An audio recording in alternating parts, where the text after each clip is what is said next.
Hello বন্ধুরা, আজকে thumbnail দেখে আমরা বুঝতে পারছি যে আজকে আমি আলোচনা করব ভক্তিবাদ এবং সুফিবাদ নিয়ে। মূলত শর্ট কোশ্চেনই আলোচনা করেছি, কিন্তু তার আগে আমি বলে নিয়েছি যে ভক্তিবাদ ও সুফিবাদ কেন শুরু হয়েছিল সে সম্পর্কে। ভিডিওটি শুরু করার আগে বলি, যারা নতুন তারা অবশ্যই আমার চ্যানেলটিকে সাবস্ক্রাইব করো, আর যারা পুরনো তারা অবশ্যই লাইক করে তোমাদের মূল্যবান মতামত লিখে জানাও। তো চলো আমরা শুরু করি। ভারতে ইসলাম ধর্ম প্রসারের ফলে হিন্দু ধর্ম সমাজে অস্থিরতা শুরু হয়। এর ফলে হিন্দুদের মধ্যে এক উদারনৈতিক ধর্ম আন্দোলনের সূত্রপাত হয়। বিভিন্ন ধর্ম প্রচারক জনগণের মধ্যে প্রেম, মৈত্রী, ভালোবাসা ও ভক্তির বাণী প্রচার করতে থাকেন। এই ধর্ম আন্দোলনই ভক্তিবাদ নামে পরিচিত। তাহলে ভক্তিবাদ কি আমরা বুঝে নিলাম। এইসব ধর্ম প্রচারকগণ প্রচার করেন যে সমস্ত ধর্মের সমান ও ঈশ্বর এক এবং অদ্বিতীয়। অত্যাধিক প্রথা, সর্বস্ব, আচার অনুষ্ঠানের পরিবর্তে জীবে প্রেম ও ঈশ্বরের প্রতি অখণ্ড ভক্তি ও শ্রদ্ধায় মুক্তির পথ বলে তারা মনে করতেন। তারা বিশ্বাস করতেন মানুষের মর্যাদা নির্ভর করে তার কাজের উপর, জন্মের উপর নয়। তাহলে ভক্তিবাদ কি, তারা কি মনে করতেন সেটা সম্বন্ধে জানলাম। ঠিক একই রকমভাবে খ্রিস্টীয় নবম ও দশম শতকে ইসলাম ধর্মের মধ্যেও একটি প্রগতিশীল আন্দোলনের সূত্রপাত হয়। এই আন্দোলন সুফি আন্দোলন নামে পরিচিত। যারা সুফ বা পশমের বস্ত্র পরিধান করে তাদেরকে সুফি বলা হয়। তাহলে সুফি কারা না, যারা সুফ বা পশমের বস্ত্র পরিধান করতেন। এরপরে শুরু করব শর্ট কোশ্চেন। ভক্তিবাদের মূল কথা কি ছিল? ভগবানের প্রতি ভক্তের ভালোবাসা বা ভক্তি ছিল ভক্তিবাদের মূল কথা। ভক্তিবাদের প্রধান বৈশিষ্ট্য কি ছিল?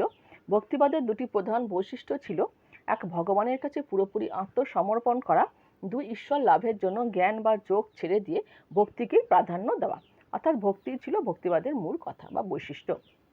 ভক্তিবাদের কয়েকজন প্রচারকের নাম করো: নামদেব, জ্ঞানেশ্বর, তুকারাম, রামানন্দ, কবির, নানক, শঙ্করদেব, চৈতন্যদেব, মীরাবাই প্রমুখ। এগুলো খুব ইম্পর্টেন্ট, নামগুলো আমাদের মনে রাখতে হবে। অনেক সময় সিরিজ ওয়াইজ দিদা এরা কে ছিলেন বা কার পথপ্রদর্শক ছিলেন, কার আমলে লঙ্গরখানা চালু হয়। শিখদের যে লঙ্গরখানা সে চালু হয়েছিল গুরু নানকের সময়। কোন ধরনের নৃত্যশৈলীতে সুফিবাদের প্রভাব দেখতে পাওয়া যায়? অর্থাৎ এক ধরনের নৃত্যশৈলী আছে যেখানে কিছুটা পরিমাণে সুফিবাদের প্রভাব লক্ষ্য করা যায়, সেটি হলো মণিপুরী নৃত্যশৈলী। কবে কার নেতৃত্বে বাংলায় ভক্তি আন্দোলনের প্রচার ও প্রসার জোরদার হয়? Important question. খ্রিস্টীয় ষোড়শ শতকে শ্রী চৈতন্যের নেতৃত্বে। শ্রী চৈতন্যের নেতৃত্বে ভক্তিবাদী আন্দোলনের প্রাণকেন্দ্র কোনটি ছিল? এটা আমরা সবাই জানি, নবদ্বীপ, যেটি বৈষ্ণব ধাম নামে পরিচিত। কার লেখা থেকে শ্রী চৈতন্যের আমলের নবদ্বীপ সম্পর্কে জানা যায়? এটা খুব মনে রাখতে হবে, কার লেখা থেকে জানা যায়, সেটি হচ্ছে বৃন্দাবন দাস। কারা বৈষ্ণব ধর্ম ও ভক্তিবাদের তীব্র বিরোধিতা করেছিলেন? ব্রাহ্মণ ভট্টাচার্যরা বিরোধিতা করেছিলেন বৈষ্ণব ধর্ম ও ভক্তিবাদের। তার কারণ তাদের আচার সর্বস্ব যে ব্রাহ্মণ ধর্ম ছিল তারই ওপর কুঠারাঘাত করেছিল এই ভক্তিবাদ। চৈতন্য চরিতামৃত কার লেখা? খুব ইম্পর্টেন্ট কোশ্চেন, কৃষ্ণদাস কবিরাজের লেখা। শ্রী চৈতন্য কোন ভাষাতে তার ধর্ম প্রচার করতেন? সাধারণ বাংলা ভাষাতে। শিখ ধর্মের মোট কতজন গুরুর উল্লেখ পাওয়া যায়? এটা খুব ইম্পর্টেন্ট কোশ্চেন, মনে রাখতে হবে। শিখ ধর্মে 10 জন গুরুর উল্লেখ পাওয়া যায়। শিখদের প্রথম গুরু কে ছিলেন? গুরুনানক। শিখদের ধর্মগ্রন্থের নাম কি? এটা খুব ইম্পর্টেন্ট, গ্রন্থ সাহিব। শিখদের পবিত্র ধর্মগ্রন্থ কোন লিপিতে লেখা? গুরুমুখী। অর্থাৎ গুরুমুখী ভাষায় শিখদের যে ধর্মগ্রন্থ গ্রন্থ সাহিব সেটা লেখা হয়েছিল। মধ্যপ্রদেশে নির্গুণ ভক্তির প্রচারক কে ছিলেন? মধ্যপ্রদেশের নির্গুণ ভক্তির প্রচারক ছিলেন রামানন্দ। কোন অন্ধ কবি কৃষ্ণের পূজা করত এবং কৃষ্ণের ভক্তি চারিদিকে ছড়িয়ে দিয়েছিল? অন্ধকবি সুরদাস। সুরদাসের নাম খুব বিখ্যাত, যিনি কৃষ্ণের পূজা করত। নামদেব কার সমসাময়িক ছিলেন? সেনার। কোন ভক্তি সন্ন্যাসী সংস্কৃত শ্লোকে বেদান্ত সূত্র রচনা করেছিলেন? বল্লভাচার্য। কে জ্ঞান, কর্ম এবং ভক্তিকে সমান গুরুত্ব দিয়েছিলেন? ভগবদ্গীতায় শ্রীকৃষ্ণ। অতীন্দ্রিয় কবি মীরাবাই কে ছিলেন? একজন রাজপুত শাসকের স্ত্রী। মীরাবাই সিরিয়াল শুরু হয়েছে, তো মীরাবাই সম্পর্কে আমরা কিন্তু অনেক কিছু জানতে পারি, যে তিনি কে ছিলেন এবং কীরকম পরিমাণে কৃষ্ণের ভক্ত তিনি ছিলেন। কোন হিন্দু সন্ন্যাসী হিন্দু এবং মুসলিম উভয় ধর্মের শিষ্য ছিলেন? শ্রী চৈতন্যের শিষ্য হিন্দু এবং মুসলিম উভয়ই ছিল। ভক্তি যুগের কে একজন পথপ্রদর্শক ছিলেন না? শঙ্করাচার্য ভক্তি যুগের পথপ্রদর্শক ছিলেন না। কে প্রথম ভক্তির সাম্রাজ্য স্থাপন করেছিলেন? রামানন্দ। কে বলেছিলেন রাম ও রহিম একই ভগবানের দুই নাম? কবির। কবিরই বলেছিলেন যে রাম ও রহিম একই ভগবানের নাম এবং কবিরের দোহা খুব বিখ্যাত। মধ্যপ্রদেশে নির্গুণ ভক্তির প্রচারক ছিলেন রামানন্দ, একটু আগে আমরা জেনে নিয়েছি। গীত গোবিন্দের রচয়িতা কে? গীত গোবিন্দের রচয়িতা জয়চন্দ্র। কবির কার শিষ্য ছিলেন? কবির কার শিষ্য ছিলেন? রামানুজের। ভারতের 4টি প্রান্তে কে মঠ স্থাপন করেছিলেন? এটা খুব ইম্পর্টেন্ট কোশ্চেন। শঙ্করাচার্য 4টি প্রান্তে মঠ স্থাপন করেছিলেন। বল্লভাচার্য কোন দার্শনিক তত্ত্বের সৃষ্টি করেছিলেন? শুদ্ধ দ্বৈত।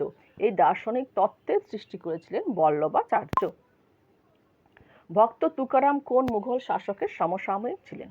জাহাঙ্গীরের সমসাময়িক ছিলেন ভক্ত তুকারাম। কে ভক্তি ধর্মে বিশ্বাসী ছিলেন না? নাগার্জুন ভক্তি ধর্মে বিশ্বাসী ছিলেন না। সুফি শব্দের উৎপত্তি কোথা থেকে? নাম থেকে, অর্থাৎ একটু আগে জেনে নিয়েছি সুপ বা পশম, এই নামটা থেকে সুফি শব্দের উৎপত্তি হয়েছিল। বীজক কোন সন্ন্যাসী লিখেছিলেন? গুরু অর্জুন লিখেছিলেন বীজক। শেখ নিজামুদ্দিন আউলিয়া কার শিষ্য ছিলেন? খুব ইম্পর্টেন্ট কোশ্চেন। বাবা ফরিদের শিষ্য ছিলেন শেখ নিজামুদ্দিন আউলিয়া। সুফি সন্ন্যাসী খাজা মঈনুদ্দিন চিস্তি কার সময় রাজস্থানে এসেছিলেন? পৃথ্বীরাজ চৌহানের সময় খাজা মঈনুদ্দিন চিস্তি রাজস্থানে এসেছিলেন। খুব ইম্পর্টেন্ট, মনে রাখতে হবে। টুটি হিন্দুস্তান নামে কে পরিচিত? আমির খসরু পরিচিত ছিলেন টুটি হিন্দুস্তান নামে। সুফি ধর্মের সাথে হিন্দু ধর্মের কিসের মিল ছিল? কর্মের মিল ছিল। দিল্লির কোন সুলতান নিজামুদ্দিন আউলিয়ার সভা প্রত্যাখ্যান করেছিলেন? জালালউদ্দিন ফিরোজ খলজি নিজামুদ্দিন আউলিয়ার সভা প্রত্যাখ্যান করেছিলেন। ভারতে কার দ্বারা চিস্তিয়া সুফি শাসন প্রবর্তিত হয়েছিল? খাজা মঈনুদ্দিন চিস্তির দ্বারা। খাজা মঈনুদ্দিন চিস্তি ভারতে চিস্তিয়া সুফি শাসন প্রবর্তিত করেছিলেন। আমির খসরু কোথায় জন্মগ্রহণ করেছিলেন? আমির খসরু জন্মগ্রহণ করেছিলেন পাটিয়ালিতে।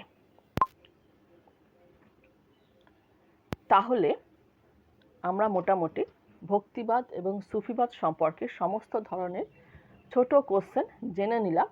মোটামুটি এই ভিডিওটি দেখলেই ভক্তিবাদ এবং সুফিবাদের ছোট কোশ্চেন সম্পর্কে সমস্ত কিছু জানা হয়ে যাবে। তাই অবশ্যই ভিডিওটি মনোযোগ সহকারে দেখো এবং ভালোভাবে তোমরা তৈরি করো। তোমাদের বিভিন্ন ধরনের প্রতিযোগিতামূলক পরীক্ষার জন্য এই ধরনের কোশ্চেন আসে এবং সেগুলো কিন্তু তোমরা অবশ্যই এখান থেকে সংগ্রহ করে নিতে পারো। ভিডিওটি ভালো লাগলে অবশ্যই ভিডিওটিকে শেয়ার করো এবং অবশ্যই চ্যানেলটিকে সাবস্ক্রাইব করো।